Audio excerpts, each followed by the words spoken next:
GearWebsites.com is your source for firearms-based playing cards and books. We also have mugs, shirts, and posters with designs that we've made live. Of course, we have patches. Every Friday is Free Patch Friday. We appreciate your support. Thank you for shopping at GearWebsites.com.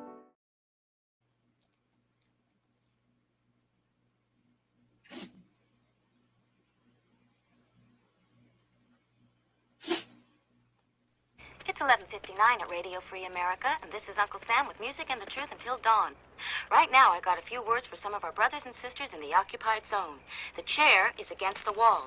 The chair is against the wall. John has a long mustache. John has a long mustache. It's 12 o'clock, Americans, another day closer to victory. And for all of you out there on or behind the lines, this is your song. And welcome everybody to our daily gun show. Going to be live every weeknight at midnight Eastern, and we talk about guns or whatever else is up on the topic list. And tonight, on Thursdays, it's travel and it's training. So we attempted to invite a bunch of people in this evening. Again, it's late. We do our show at midnight so that we own the overnight slot. And that means that we don't get too many people that bother to stay up this late. Roy is out there joining us tonight. I think you're the only one. Welcome. Chicago Mike is out there. Benjamin is saying hey. So we got some people out there. And we'll see if anybody shows up to have a conversation about travel and training. Otherwise, we'll have a quick conversation with the people that are joining us live out here. And we'll go back to doing other things again. So Puppy's a little tired. Our co-host, and see what's up. So a couple of new names out there, I guess. If you want to suggest something to talk about for travel training, let me know. Otherwise, I guess I will jump over to our channel. I can probably get off this puppy. Nobody likes looking at a puppy. And we'll flip it over to the screen capture over here. There's a puppy down underneath there for the puppy cam. And now we can just head over to the channel. Somebody's got an idea for a topic tonight, let me know. Otherwise, we'll head over to our videos here. And let's type in travel and see what happens. What is the best airliner to carry guns on? Well, that's not a... That's an interesting question. I haven't heard that question asked before. There isn't one, and it makes sense because they're all too big. There's too many people involved, and there's too many life experiences in the mix. So none of them are good. None of them are bad. They all have rules. They all have guidelines. There may be one or something that prohibits guns. I haven't heard of it. I don't deal with that many people that travel. Students or instructors or whatever. So there might be other people to ask that question to, but none of them are perfect and none of them are horrible. Some of them are middle, right? And then it's all about the individuals. The individuals at the airport or the individuals at the airline. If they're familiar, if they're hospitable, if they're accommodating.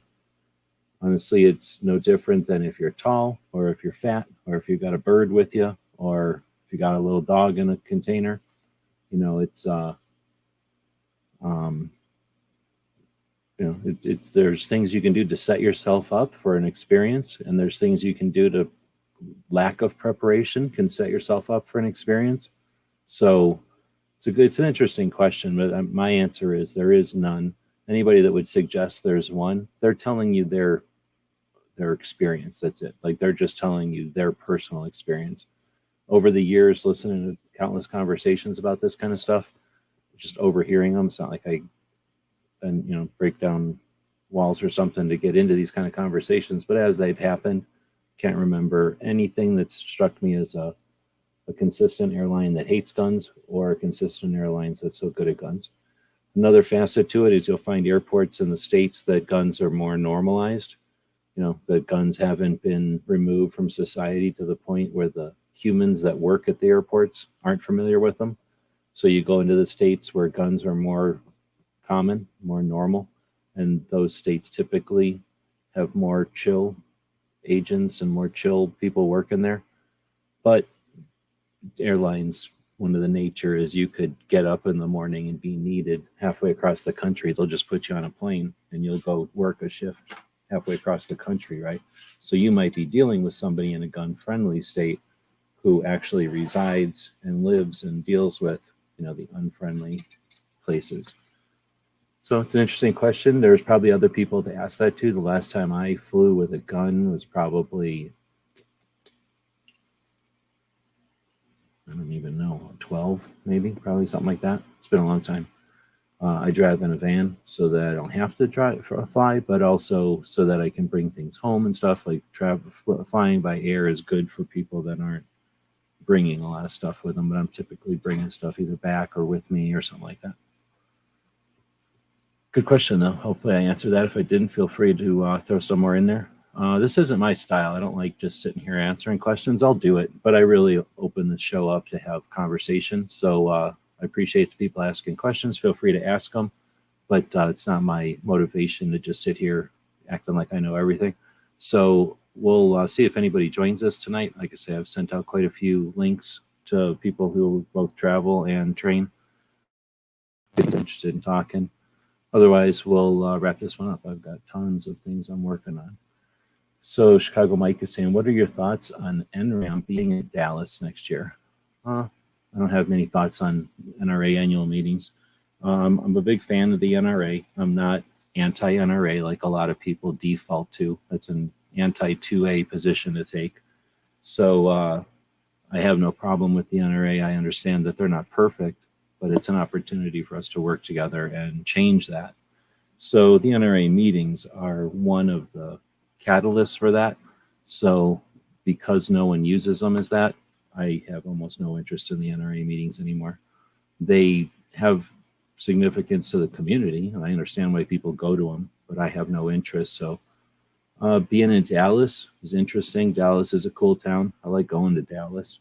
There's nothing else to do that I'm aware of in Dallas. But I mean, there's probably some clubs or something, and probably there's a lot of ranges around there. But I like things like museums. I like things like gun history, maybe like a factory or a gun manufacturer. I mean, are there gun manufacturers in Dallas? I'm trying to think of one. I don't know if I know any. Bond Arms, maybe? Is Bond Arms near Dallas? It's a big ass town, so there must be one. So an excuse to go to Dallas, to me, is an excuse to go to Waco, where there is a museum, or to go to the Panhandle, where there's a museum, or to go to Oklahoma City, where there's a museum, or to go to Tulsa, where there's 2 museums. There's actually 2 museums in Oklahoma City. So I'm not so hot on the NRA show so much. Now, if there was a group of people that were going to go to the NRA show and attempt to do something like was done in 2019, where they were going to do some conservative,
all right. My co-host got us back online here. Nah, it's me. I have bad internet. I don't live in a very good neighborhood. So it's just a poor neighborhood, I guess. It's not like it's not a bad, it's a good neighborhood. People are cool here. It's just that we're poor, so we don't have good internet cables, I guess. And it's not really windy or nothing. It's actually really nice out, so there's no excuse for it. Maybe my wire's bad. I'll have my co-host rewire the coax tomorrow. Hey, rewire the coax tomorrow. It looks like he's on it. He looks like he's got that under control. He'll take care of that right away in the morning. So as far as NRAM, I don't know how much you heard of that, but let me know if we missed something there. Let's see. Airliners give you a hassle when you try to carry a gun? Not really. You'll find bad experiences. Most of the time, you'll find people that didn't prepare at all, got there and got all weird about it, and then did things goofily, and then get mad because they don't do anything wrong ever. So I usually just blow it off to that because there's so many people that I do know that go through airports all the time with guns. So I mean, think about all the shooters and all the trainers. They're constantly on the planes with guns. So most of the time, the people at the airlines at this point in 2023, they know guns. It's the people that are new to guns or people that are new to flying or both that are probably glitching it out. If you've gotten bad stories, I don't know. If you got bad personal stories, then let me know. Let's see. I think the Osprey is a good aircraft to carry on. I've never flown in one, so it'd be interesting. I think I'd be scared shitless with the whole like rotary thing or whatever that's called, where they tilt. But I'd fly in one, I guess. But you're right. Military aircraft is the best aircraft to carry firearms on. So what is the best airliner to carry guns on? Our uncles. Armies, airport first, and then Air Forces, and then maybe Navies. And well, okay, hold on. Armies first, then Marines, then Air Force, and then Navy, and then whatever, Coast Guard and Space Patrol or whatever they're called. Because Space Patrol, you get on the wrong airplane and you're going to space, so that'd suck. United Airlines is your favorite, right on. Now, if you've got, what do they call them, miles or something? I know there's like ways to really play with those miles and do some good stuff if you travel quite a bit, but I don't travel that much like that. I don't want to send out links. I already sent out a bunch, and we're already 15 minutes in, so appreciate it. But I'll, Chicago Mike, but do I have your email? I can throw it out next time I throw out links, but I'm too lazy to have to go in and open up all my emails again. Tim is saying Fort Worth has a really cool surplus store. Oh, really? Omaha's? So that's annoying. So when I went to Dallas, I got there a day, or last time I went to Dallas, I guess, or at least the time I went to Dallas in 18, specifically to Dallas. I guess the other times I've just traveled through Dallas, I guess, which I would have, if I would have known about that, I would have tried to go. But the one time I did go to fart around and look at gun shops in Dallas, I got there like 2 days early for the gun rights policy conference, and then on the morning of the day before, on Friday, I was going to fart around looking at gun shops. And I kind of was staged to do that all the way on the other side of town. But then I found out about AmCon. That was the first year of AmCon. So I booked it over and saw most of AmCon and blew off any chance I had of just driving around. But I'm going to try to keep that in mind because I like to go to surplus stores just as much as other ones. So thanks for that tip. Claremore, Oklahoma has the best. Well, is my audio back? Or is that from when yeah, okay. Claremore is the J.M. Davis Museum, you're right. And it's a good museum, but Dragon Man's. So it depends on how you want to, what is. If you want to count it as private collection, oh man, that's still a tough one. If you want to count it as like variety and number, yes, J.M. Davis wins. If you want to count it in history and prestige and like variety and vastness and like inclusiveness or whatever, like yeah, J.M. Davis wins. But the experience, and he's still alive and he's still doing it. Dragon Man is like J.M. Davis if he was still alive, pretty much. So they're neck and neck. Yin and yang, they're both at the top because they're separate, but I hear you. Yep, go to J.M. Davis every time I'm in the area. So sorry about cutting out there again. It's just my internet. All right, so let's see. Garrett Gizzard is saying, I flew to Vegas in January with a gun, no issues, checked all the rules prior to flying just to make sure you did it right, and flew back also. So kind of getting the experience of an inbound flight to Vegas, which is nothing, and then an inbound flight to Kansas, which is probably more of a thing. but it sounds like it wasn't. Wanamaker is the largest show. Yep.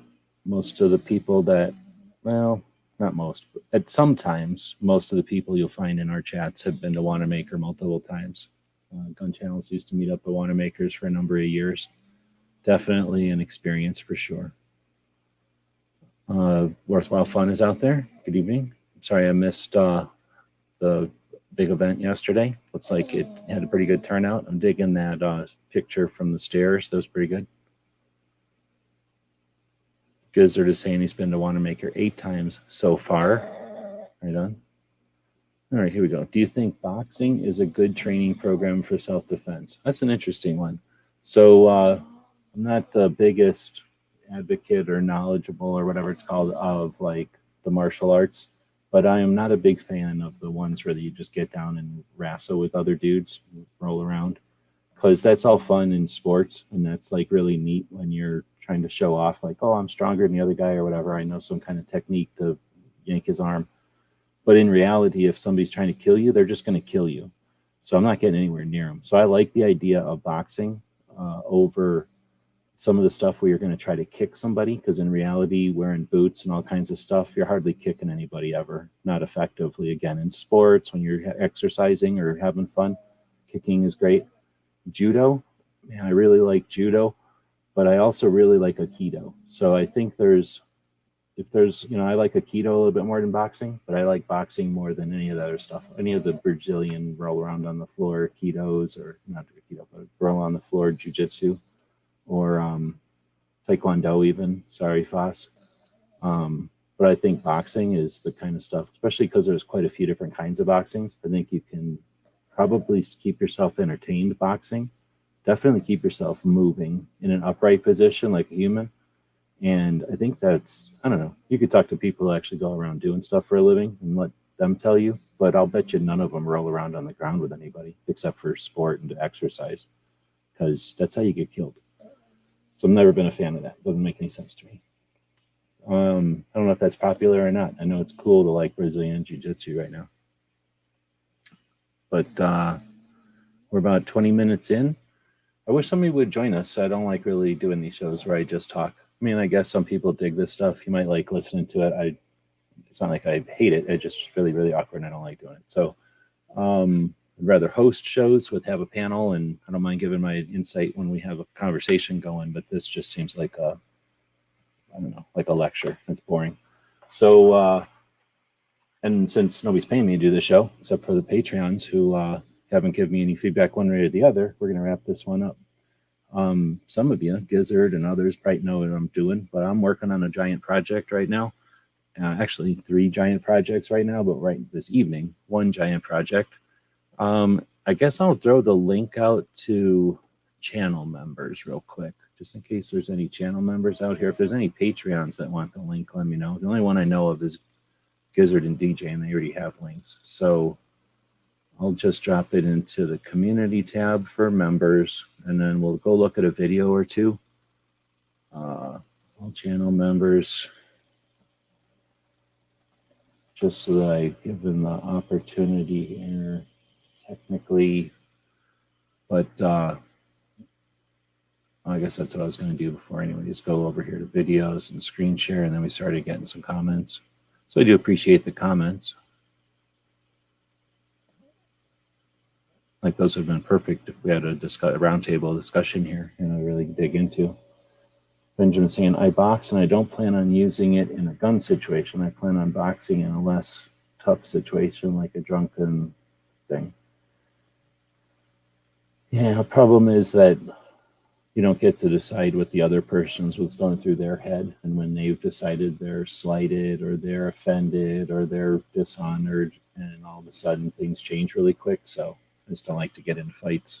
Done pretty good not getting into fights. Let me knock on some wood here. Going over to videos, I'm going to type in travel because I'm kind of sick of training, actually. At least some of the talk about training lately. People hate training for no rational reason, and it's kind of annoying. So rather not get into it. Well, here's a book on travel medicine. That's a pretty good one. I should probably pull that out, actually. Gizzard knows why. And then what else we got? Traveling with a pistol out of state from 12 years ago. I wonder where that was. Travel with a pistol. Well, I guess that's what you kind of had a question about. So let's go watch this one. I'm not going to watch the whole 8 minutes of it. That's too boring. No, I hear you.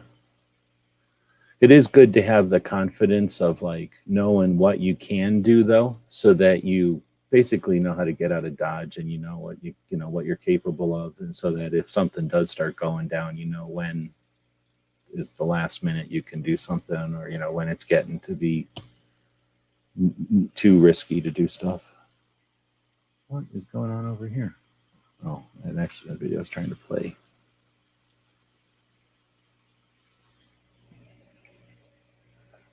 See, I got bad internet. I probably shouldn't try to play videos. What the hell is this? This is the kind of videos they put in front of or commercials they put in front of my ads. No wonder I don't get any views on YouTube or any ad views or whatever. Nobody needs like a weird gut business, like putting something in your butt for your guts. Thanks for that ad, YouTube.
I don't know about you, but where I come from, we'd call this bogus.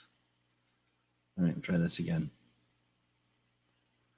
Here's what I'm going to start blaming: Nancy Pelosi and YouTube, and I don't know, some politician probably, and gun laws.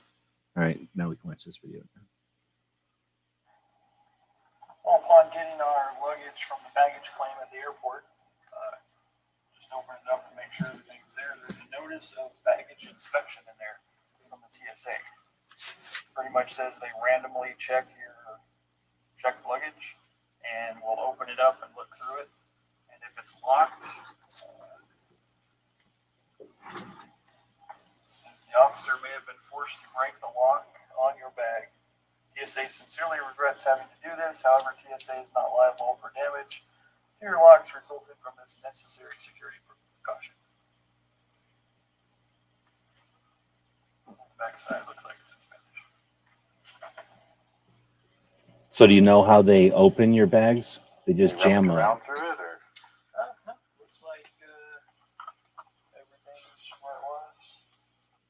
Secured, so if it fell out, or I guess if somebody tried to yank it out of there, then So I'm saying I've got one of these lock boxes and I tie it to the frame of my suitcase so you can't just work it out of there. Oh, Gizzard's joining us. Good evening. Good evening. So jumping in to save the show or just jumping in for the after chat? Whichever Whichever it turns out to be. I didn't get a link before, by the way, Oh, really? How'd you get a link now then? because I you thought I sent. put it out there in the Oh, the members thing. yeah. So, all right. Well, maybe I'm having trouble with my emails, and I am having internet troubles. But I keep sending out links. Check your spam if you would. I did. Oh, really? And it's still not in there? Mm-mm. Oh, well, sorry about that. But thanks for jumping in. So, this was driving, or no, this was Utah. I was going to say this was going to, it was a different airport. I think, have we flown to Vegas? I guess I've flown to Vegas, but we never carried guns back in the day when we flew to Vegas. So, um, where did you check for your uh, policies, procedures? I went to the Southwest Airlines website. They had all kinds of information on how to, properly do things and stuff like that. And they had links to everything, which would take you to, they told you exactly how everything had to be packaged, where you had to declare it, basically. By the time I got to the airport, I knew exactly what was going to happen.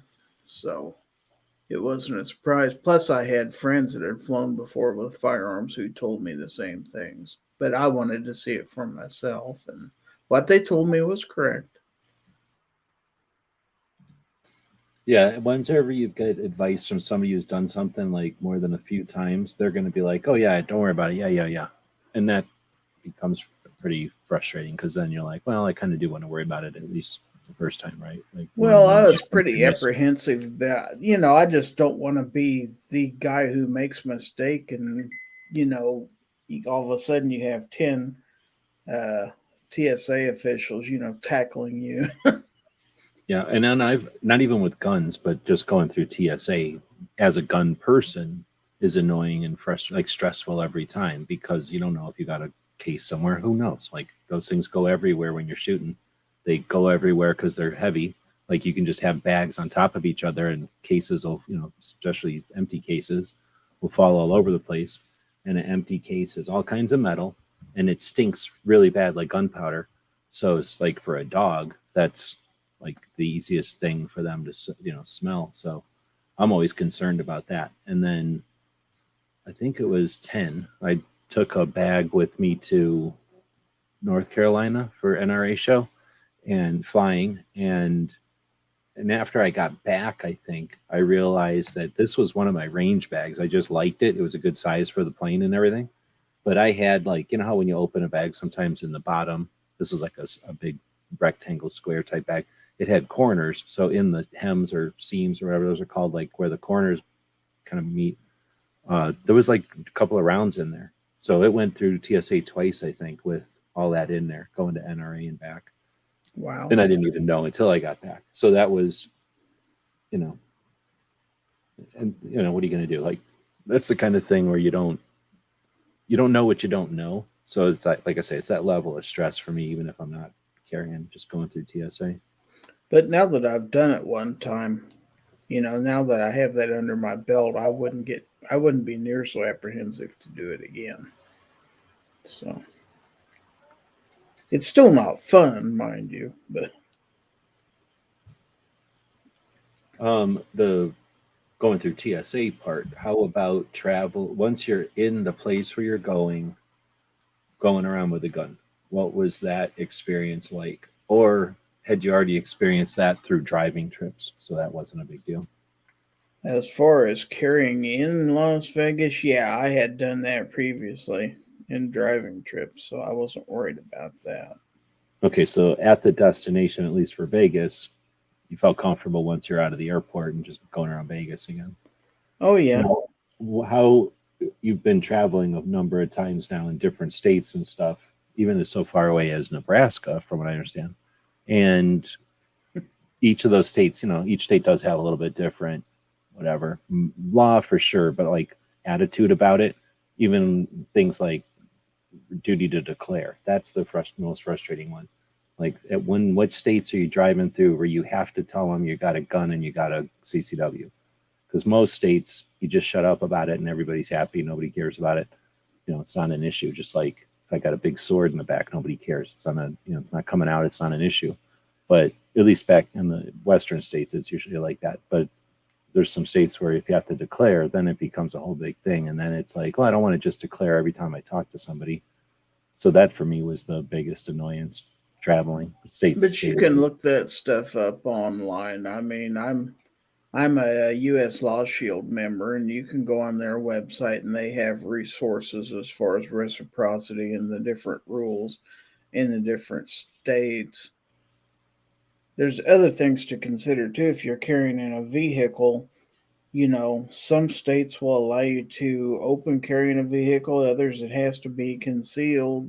You know, you just got to know the rules. For example, I just last weekend I traveled to Indianapolis, and in order to do so, I had to go across the state of Illinois. And I was a little worried about whether it would be legal for me to carry there. And the answer is you can conceal carry inside a vehicle in Illinois. It's just that if you get out of the vehicle, the gun has to remain in the vehicle and locked up. So, yes, you can drive through. Yes, you can carry, but no, don't get out with it, basically.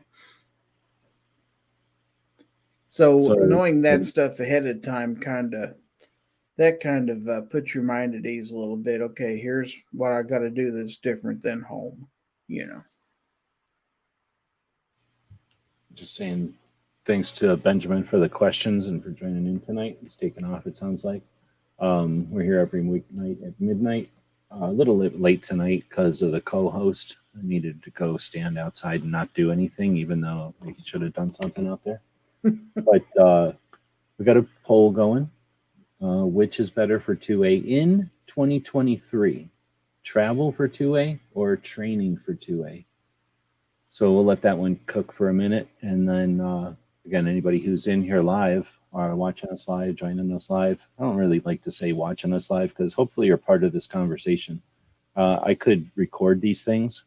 This is 1,500 episodes of this. I think I've got somewhere between 5,000 and 7,000 videos on this channel and another 4,000 on the gear channel and then other channels that have videos on them. So producing videos ain't no thing. It's actually a lot easier. I've been thinking about turning the show into a produced show just because we don't get a lot of participation in the middle of the night. But I'd rather do it as participatory thing. So please, if you're listening to the show live, take part of the poll over there, use the comments, be part of this conversation.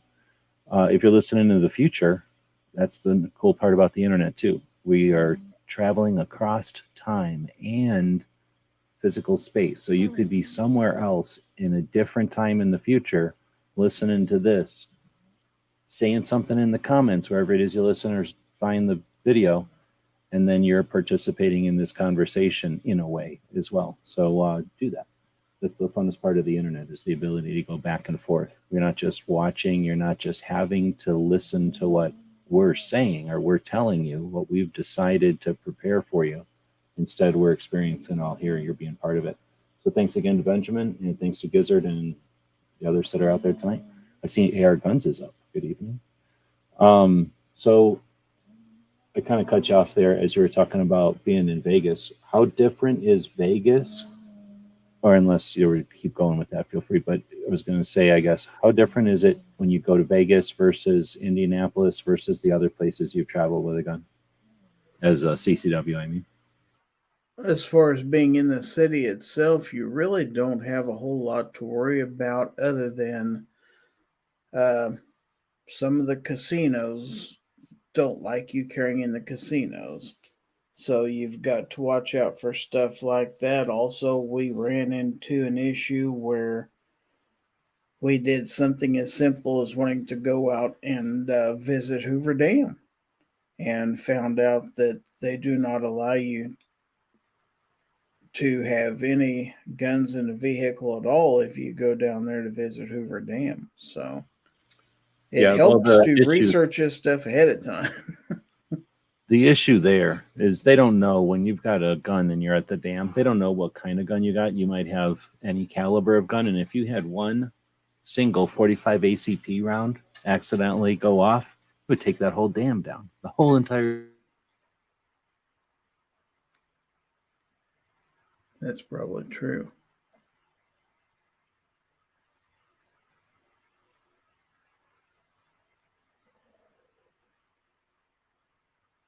I hope we did just lose G-Webs again.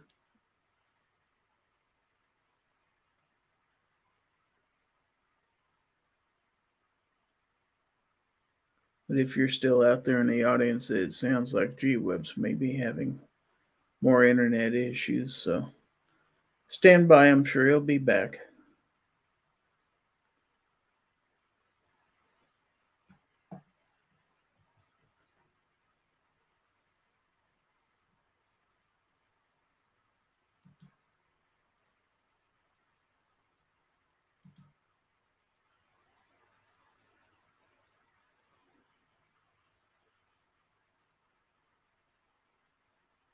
So as far as the poll, while we're waiting on G-Webs to get back, looks like 5 people have voted in the poll so far.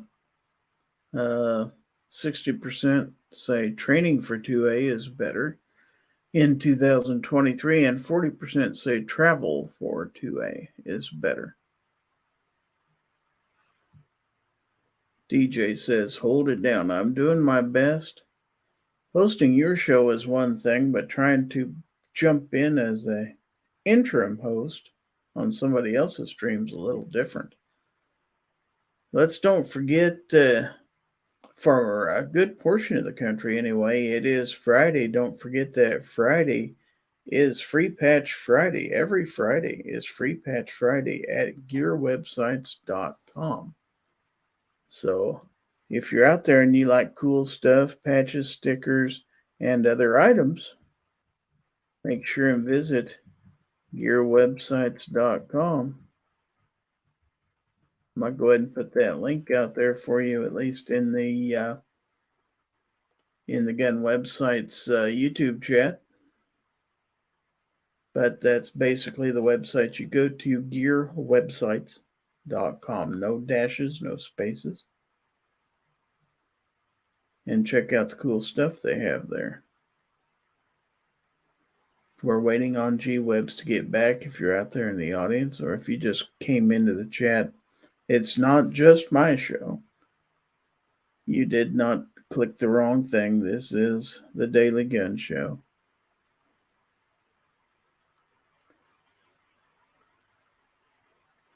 So I see that Guns and Water is out there. As I mentioned, DJ Play Nice.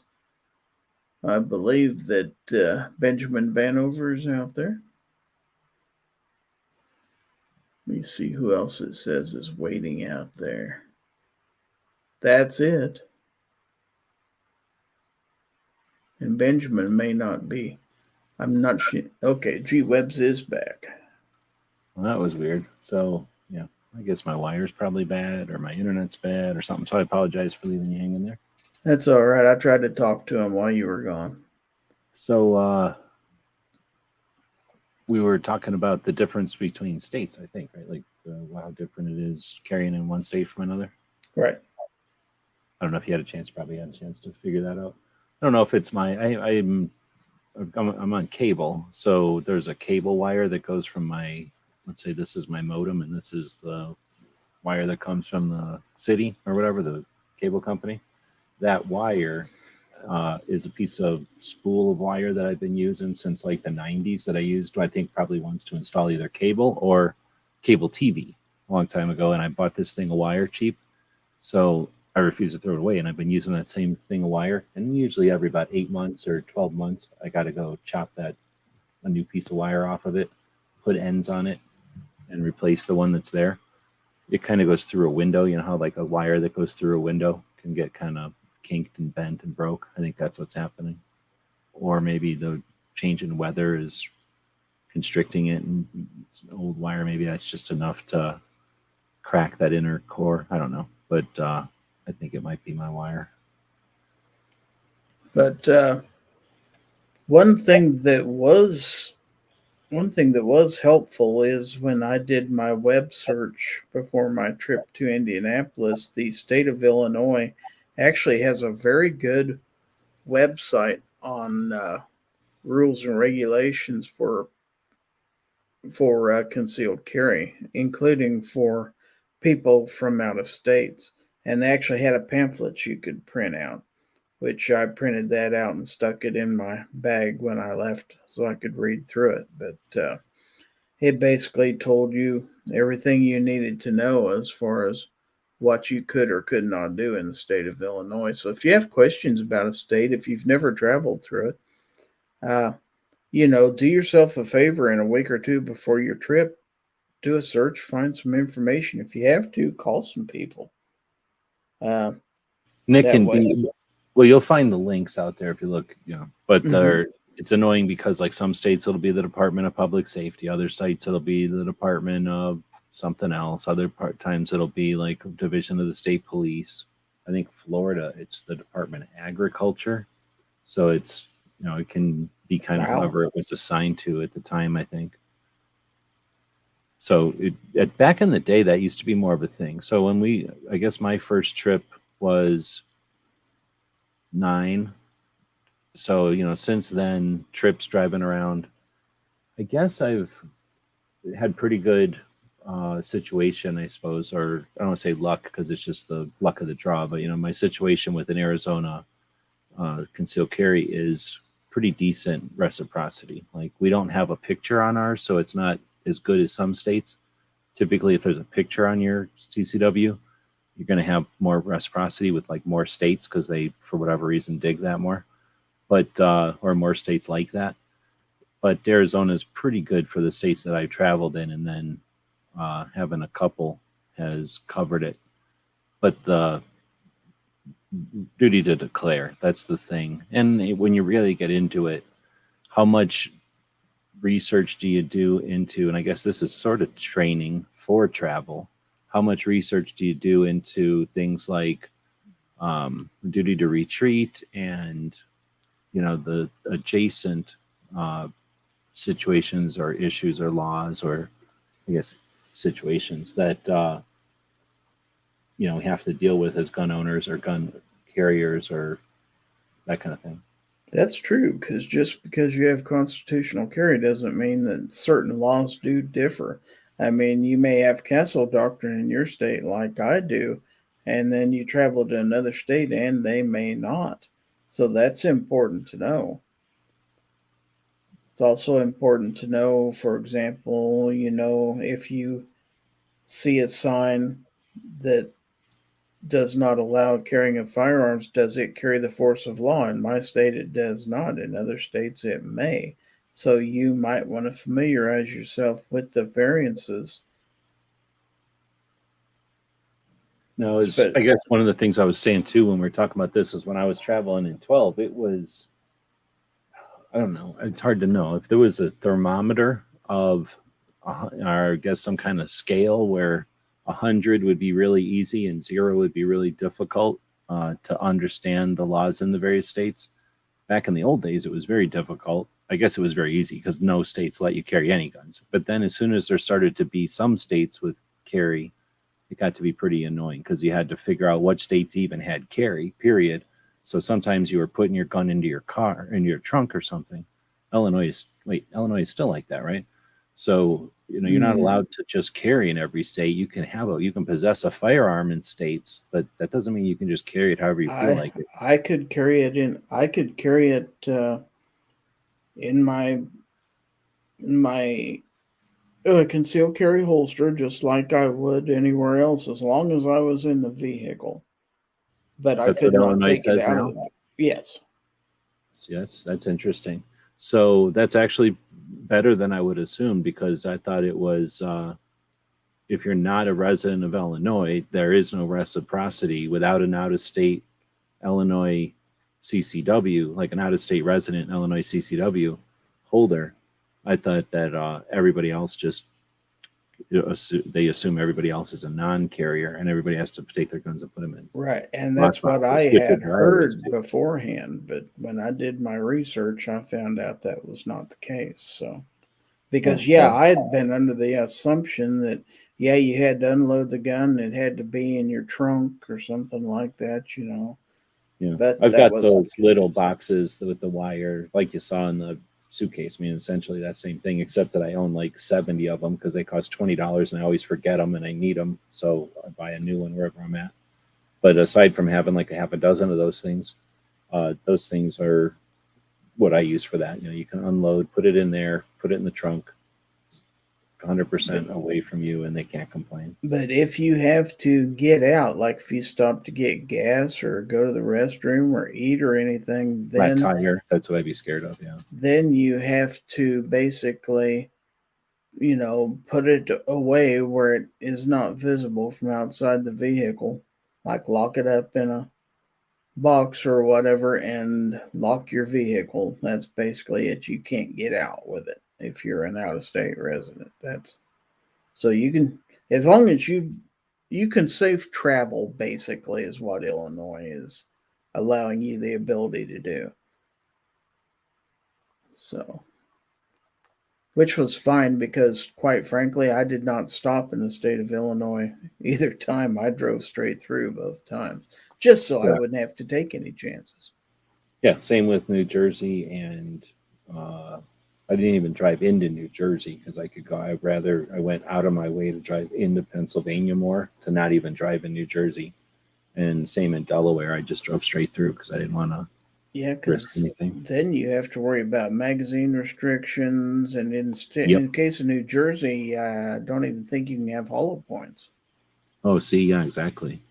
And I've attempted to do some maps, and I have literally a poster of maps because once you start to dial into these different things, everything we've talked about tonight is a different map. Yes, some states are generally on one side of the fence or the other, but they're not, in lockstep. So there's, you know, 3 or 4 states will be, required, whatever, one of these things that we talked about, Castle Doctrine, but they have a duty to inform, but, they're not, all yes or no on those. They'll be random all over the place.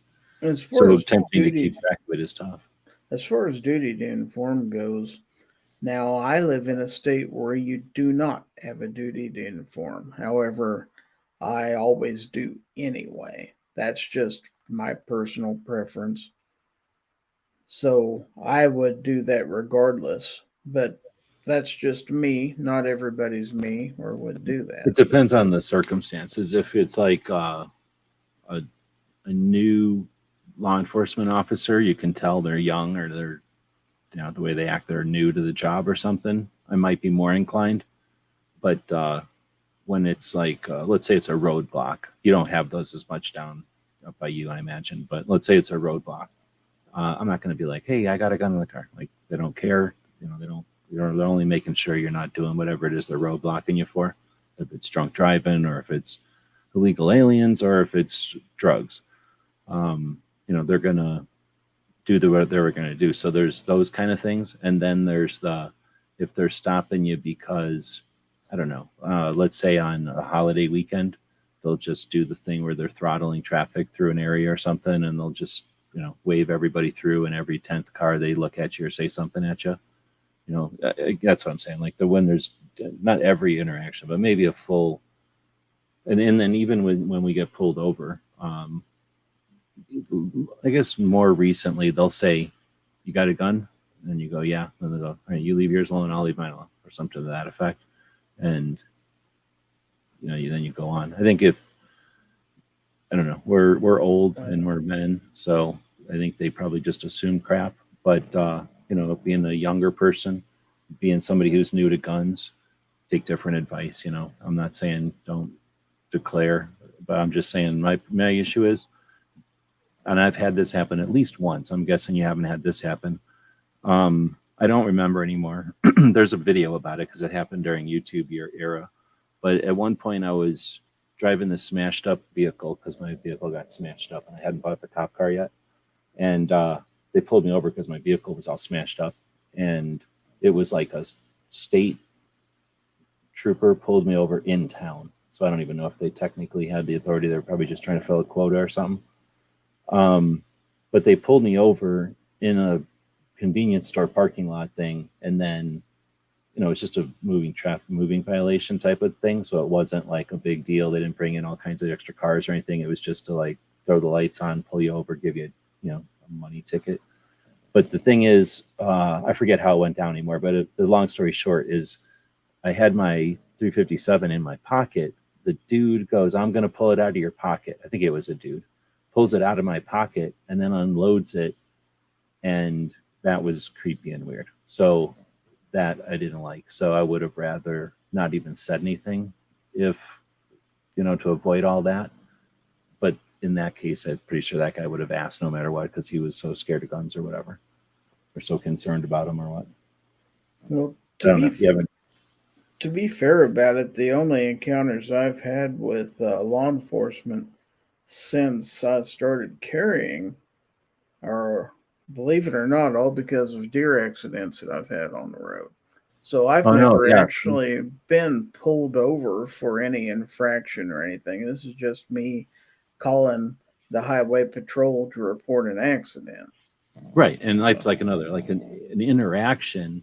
And I think in some states you're supposed to say something then, but that's where it's awkward and just weird. And that's why wouldn't do it unless, like I said, I unless you're asked in really. Oklahoma because I have a I have a friend in Oklahoma who has a friend that's a law enforcement officer there, and he told me he says there's no law that says you have to. He says if you want to tell us, that's fine. He said basically just wherever it is, leave it there. Don't fiddle with it while you're talking to us or anything like that.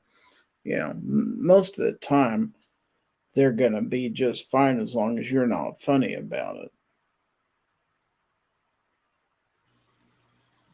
Now I was. you got some people who will see a police officer in the back and they'll take their gun and they'll try to stick it in their glove box, while they're being pulled over to the side of the road or something. And then, of course, you're going to be noticed. And then, yeah, they're liable to ask you all kind of questions, get you pulled over. Yeah, because the rear window, it looks just as much like grabbing a gun as it would be putting away a gun. They got Right. for sure.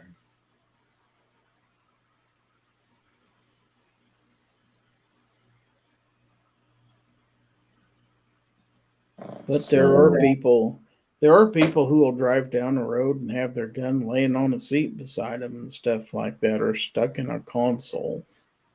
Which, I mean, that's your right. Depending on the laws in your state, that may or may not be perfectly legal. That's totally up to you. But I carry inside the vehicle just the same way I do outside the vehicle in my holster. So chances are anybody who looked at me from outside is not going to see it. So unless I tell them, they're not going to know I have one in there. And I'm certainly not going to say, "Hey, you want to see my gun?" That tends not to end well. I mean, there are gun people out there, but you don't know, and right? You don't know before you met them or whatever. Well, okay, so we're talking about stuff that's kind of off topic from travel. I mean, I guess it's adjacent to travel, but I was trying to find Chicago Mike's email out here since we're chatting. I was like, oh, I'll send Mike an email or a link or whatever. But I could have sworn you sent me an email, so I'm looking for the email he sent me. Do you have his email? I should, yeah. Do you mind just throwing him a link then? Let me look real quick here. Iron Road is saying, what's the name of this dog? This dog's name is Bacon Bits. So anybody that puts in a hashtag Bacon Bit will give this dog a pat on the head, sometimes a rub on the belly, or in this case, the ribs, spanking because he's bad all the time, wiggle his ears, that kind of stuff. So this is an interactive chat, and the co-host does appreciate that most of the time. All right, so aside from the bad things, let's talk about the positive things. I'm sure that in your lifespan, you didn't travel with a gun all the time. Or did you? Not prior to 2015, I didn't know.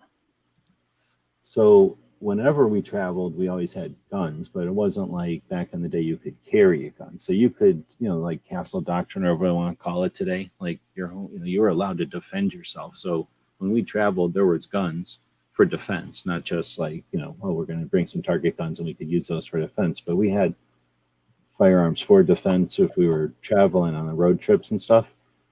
And then obviously, so when we got someplace, we were able to, not, I think more for just because people had lived through, my grandparents had lived through World War II, and they knew that, like, nothing is certain and the world can be weird, and it's easy enough to carry something the size of a fishing pole with you, right? And put that in the closet or put it in the thing or have it in a bag, and, it's just there.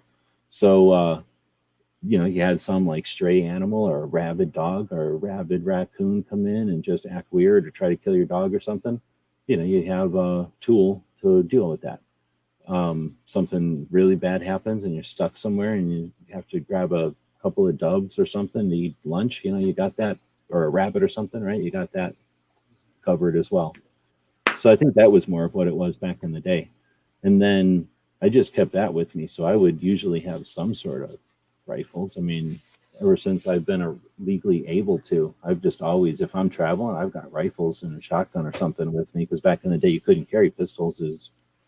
I don't think you could ever carry pistols. Well, not ever, but in my lifetime, until what, the 90s ish and on. So Yeah. well, I guess actually about a good chunk of my actual traveling of my own life, there was only a couple of a decade there where I couldn't do whatever I wanted with guns, and I still carried rifles and stuff.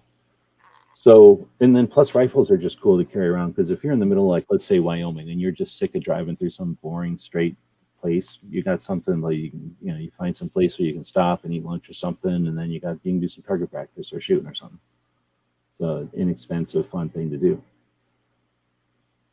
Well, Now, it used to, kind of still is. when I was younger, it wasn't uncommon at all for guys to have, especially if they drove a pickup, they would have a gun rack in the back of the pickup, and you'd either have a rifle or shotgun or both in there with you at all times, typically. But a lot of times you'd go out hunting after school or something like that, or I mean, Dad had one in his vehicle too, and he usually kept guns in there. So, I mean, I don't know, but I'm assuming in places like Wyoming and probably other places where there's either farms or ranches, you're at high school or whatever, you're at school or college maybe or whatever, you're somewhere, maybe at your work, maybe you went to mhm. school and then you went to your job or something, you're working somewhere. And then yeah, your mom calls you up and says, "Hey, that we can see a bunch of coyotes running around the back lot. When you come home, shoot at them or something, or like whatever, like there's a rabid raccoon or something in the back. If you drive up to the house and you see it, FYI." And then, they knew that you were capable and they were able to do something about it. So anyway, so that's definitely, the origins of me. So I think back then we knew that, like, you weren't going to just like go, "Hey, I'm walking from the vehicle to the hotel room and I'm just going to have my shotgun out." Because that was just I don't know, like you didn't do that, right? You didn't need to let everybody know you're putting valuable things essentially into the thing. You wouldn't do that with a television. You wouldn't do it with, other valuables. So it just wasn't as much of a thing. What about now? Traveling, going to hotels and stuff, or I guess now it's bed and breakfast or whatever they're called, Airbnbs. Mhm. So I guess when you travel, do you travel more to those homes now, or do you travel to hotels and condos and stuff also? Just about all the trips I take, we're in an Airbnb. So that's a little different. If it's a house, you get quite a bit of privacy compared to like a hotel or a motel or whatever that I usually stay at. But I have, especially when I go to Tulsa for Wanamaker, most of those trips, at least half of them are motel versus Airbnb. So I've Oh, done okay. both. And the most, at least the smaller hotels, I've never had any yet that had any kind of policy that said you couldn't carry in there. Yeah, I mean, I'm not paranoid or nothing, I don't think, but I am, if I'm paranoid, I'm more paranoid when I'm in a hotel because it's, you're not around, you don't know the neighborhood. If somebody's going to be bad, that's an opportunity to be bad to somebody who probably has all their, or not all, but a bunch of valuables in that room with them. It's like a target of opportunity for a bad guy or a potential. And it's easy enough if somebody's going to slam, kick the door in to be able to brandish or, worse if necessary. But then, that's usually all that you're going to need. And then just having that peace of mind that you can gives you the ability to sleep a lot less stress, I guess. Not that there's a ton of stress when you're traveling without firearms. You've traveled obviously without firearms too then? Oh, trying to think if I have or not. I can't remember. I can't remember taking any trips without firearms. Oh, okay. So I go to California quite a bit. I mean, feels like compared to most people probably, or people listening to this maybe. And then I've gone on plenty of trips over the years without guns where, I don't necessarily feel naked or nothing. It's weird because when you're used to carrying a $300, $400 thing that's dangerous in your pocket all the time, or, maybe even more than $300 or $400 of dangerous thing in your pocket, and it's not in your pocket. Like, I don't know about you, if you ever go places without your gun, and like about every 30 minutes I'm like, where's my gun at? Oh my goodness. And then I'm like, oh wait a minute, I don't have my gun on my gun. So that's weird when you're used to having a gun in your pocket, because you notice the weight's not there, and Right. normally that's a signal of like, wait a minute, like where is that thing? So that's super annoying when I'm in a state where you can't have it. It takes me usually a few days before that'll like go away, and it never goes away for me. It just gets to be where it's not annoying. But I for the see. first little while, it's annoying because it'll really startle you. Like you'll wake up and go, "Where's my gun? Oh no! Oh, okay, I'm in California." I see defense dads out there in the chat. Defense head saying I haven't traveled since before the thing, other than to see his folks. I don't know too many people that have been traveling other than vehicle traveling. Well, as soon as I say that, I guess a bunch of you have traveled in uh, airplanes to get to Vegas, and probably a bunch did travel. Well, did anybody travel in airplanes to get to NRA? Uh, I'm trying to think if anybody in our little closed group has. I don't. I don't think so. I think we all drove. I'm sure there were people who did fly in, but for the most part, our little group anyway was close enough to drive there. So Well, since you're the only one in here, and we've got some other questions going out there, I'll ask the question of the states that you've been to already, what's your favorite to travel to? And then the other one will be, what state haven't you been to that you still wanted, that you're most interested in going to? well, let's see. That would, as far as my favorite to travel to, that would probably be either Oklahoma or Texas, just because, well, I'm quite familiar with Oklahoma, and Texas was a lot of fun to drive into also. I enjoyed both. Not that I didn't enjoy, I mean, as far as pure scenery, you can't hardly beat New Mexico and Arizona. Uh, as far as just pretty stuff to look at on the road, uh, even parts of Nevada are pretty cool. But I enjoyed getting to drive to Indianapolis just because I'd never been there. But as far as places I'd like to go, there's all kinds of them. I've never been to the Northwest. I've never been, Washington, Oregon, Idaho, Montana. Neither one of the Dakotas I've ever been to. So I'd like to see that area of the country, Utah, Wyoming. Even Colorado, other than a stopover at an airport, I've never been in the state of Colorado. So there's quite a bit of the West I haven't seen. And I that don't would, think I visited almost every other state, and for somehow I never got to Colorado. And then I don't think I'd been to Colorado until 2016 with Bob, the first co-host of the show. I think it was when we first started this show. We started it just as he was getting ready to leave to go back to Canada, and then we went on the road with it to go to a gun show and do some stuff on the way, like go to Red Dawn and stuff on the way to Colorado, because I hadn't been there, and then I could like take it off my bucket list, and I'm in love. Like Colorado is such a cool place. I go there as often as I possibly can now. it's sad that they get wailed on legally or law wise, but I don't know how I miss it. Well, I guess it's because it's not on one of the east west, and I was never going north and south when I would travel as a youngin'. It was always back and forth across the country. Well, I grew up with sisters that from probably about age 10 on, both of my sisters lived in the state of Texas. So that's where we took our family vacations every year. So I was quite familiar with that state. Uh, Now, Defense Dad brings up a good point, and I'm 63, but last year was the first time I'd ever been in the state of Nebraska, which was kind of interesting in and of itself. That's a fun place to visit too, by the way. No, you don't have to answer this, but did you deliberately not go to Nebraska for 60 plus years because of their panhandle? uh, Strangely enough, no. Strangely enough, I just didn't have any reason to go there. It's not that I avoided it. It's just that I didn't have relatives or anybody there to visit other than a distant aunt, and she's been gone quite a few years, so I didn't have an occasion to visit until last year. But now, Defense Dad brought up something with the constitutional carry being passed. He said travel will be easier for folks.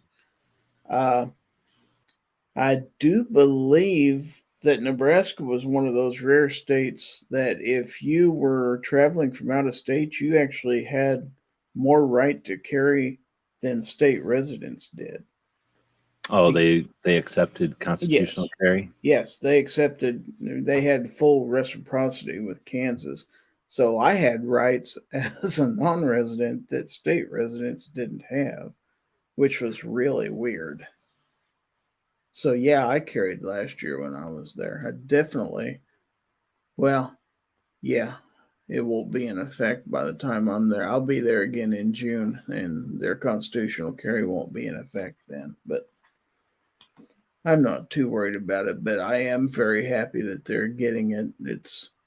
That's another surrounding state. Now, if we could just talk Colorado into it, we'd have all four of our borders covered.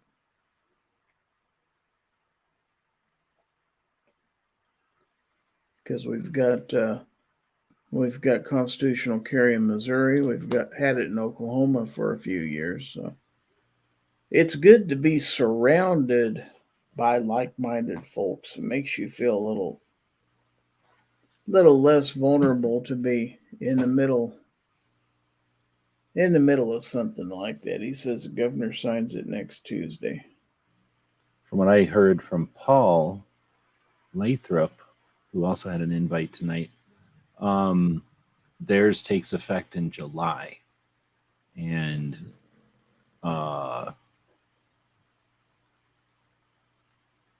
what Florida's will take effect before that.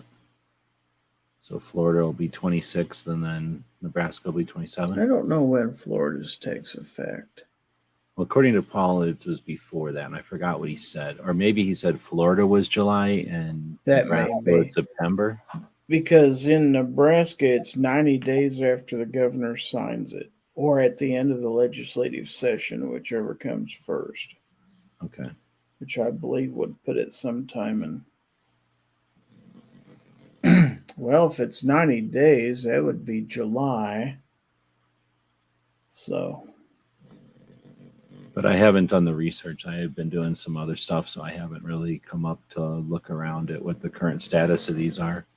I heard that, it still hasn't happened, right? It still has to go to the governor's desk and be signed. So I don't want to jinx nothing, but I also don't want to put the cart before the horse. right. He has publicly stated that he would sign it if it was placed on his desk. Yeah, exactly. But so did Florida guy, and then he farted around for a while or something, right? Like he couldn't do it something one time. And don't want to do nothing. I'm not trying to jinx nothing. But I'm down for that. I would like to see somebody like Louisiana sneak in there though, and be like, no, we want to be in on this and be like snag 27 or snag 26 even. Somebody that says, hey, let's shove it through, give it to the governor. It happens immediately and we can be 26 just to do it. I think that'd be cool. Yeah, Also, that we'll do would be 3 cool. this month or 3 this year.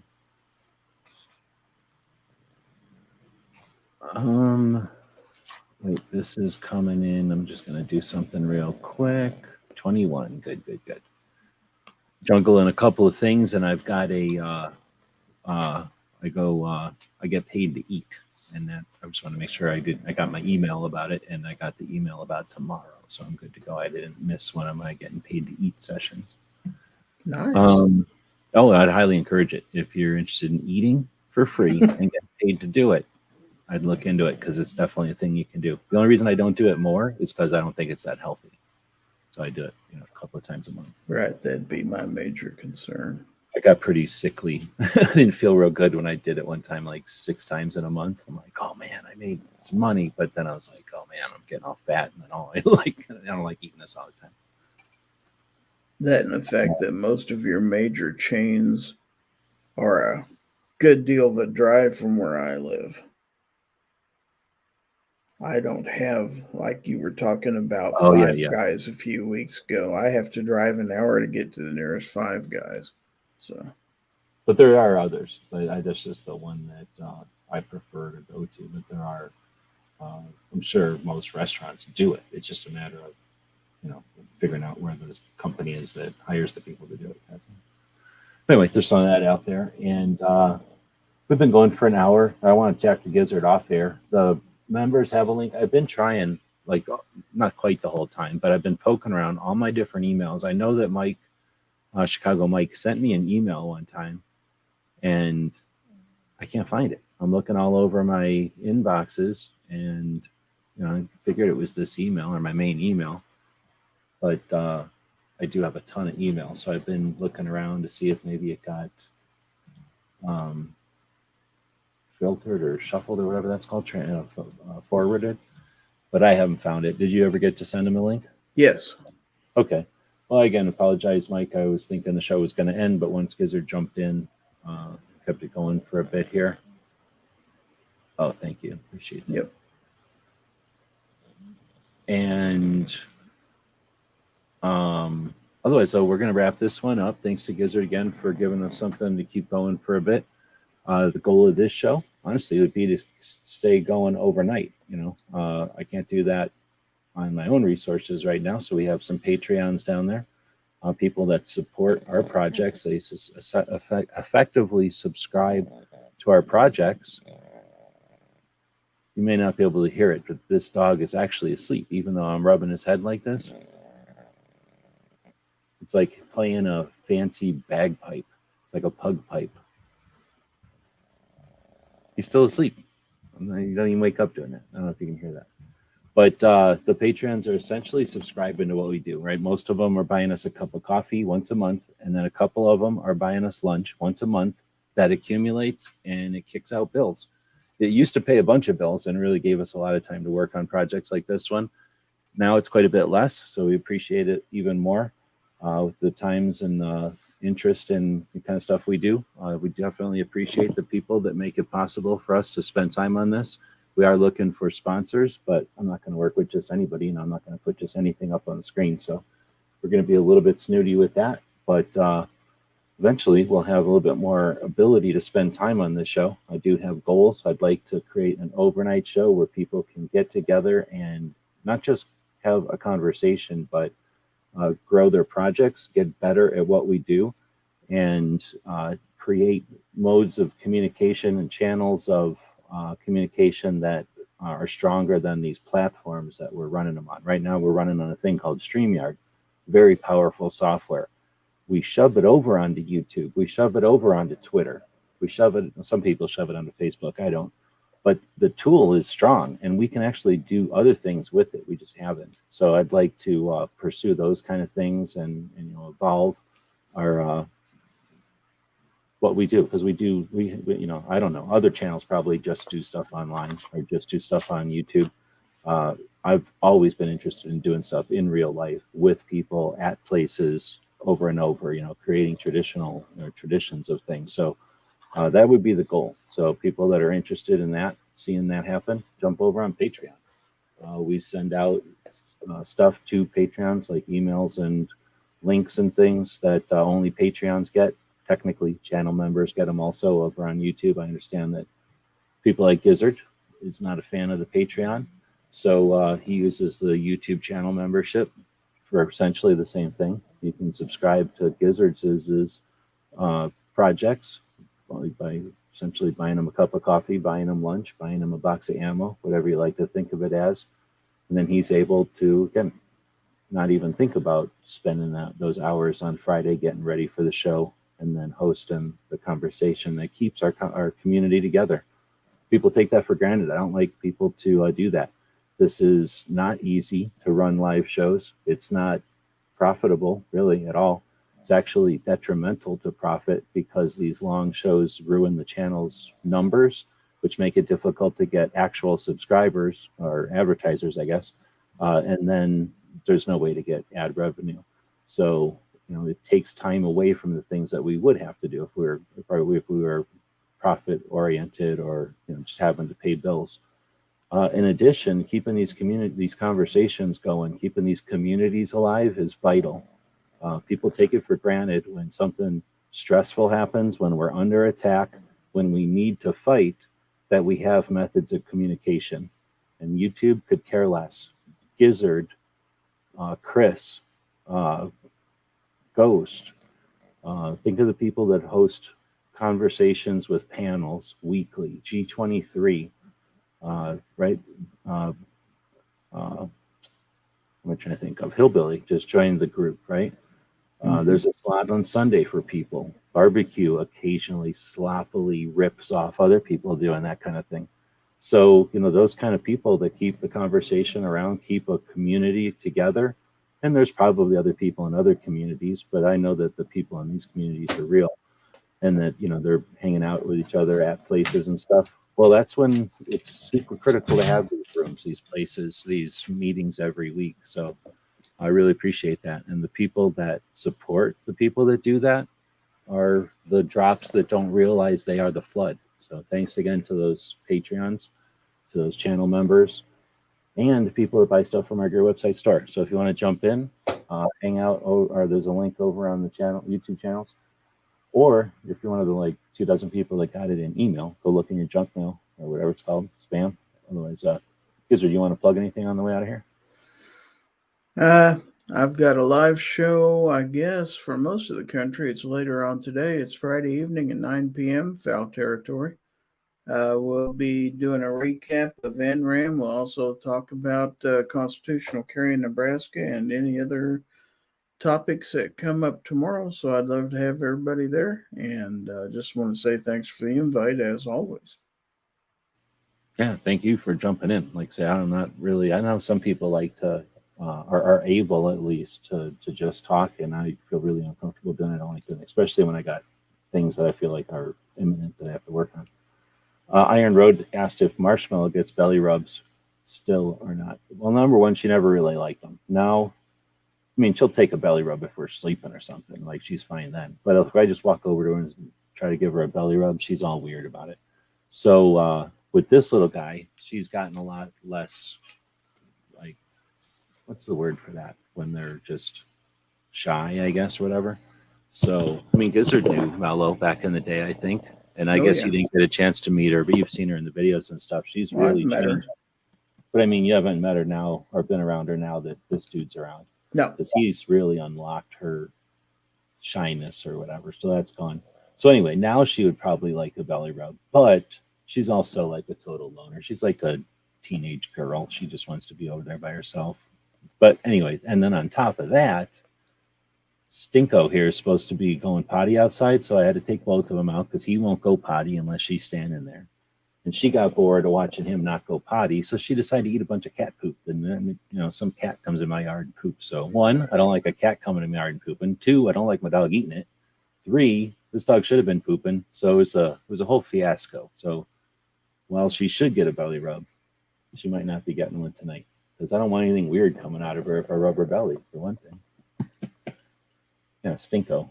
You are happy. You are all very happy. This dog that I don't have the StreamYard Stinko plugin or Sniffa plugin or Sniff Yard plugin because every part of this dog stinks. This part of this dog is constantly sniffing bad things that he shouldn't even be sniffing. His eyes are right there. So right away they're in whatever it is he's not supposed to be sniffing. Usually that's somewhere where this gets all full of cobwebs or gross in order to get to where he's not supposed to be. And then he'll step in stuff that's gross on the way in there.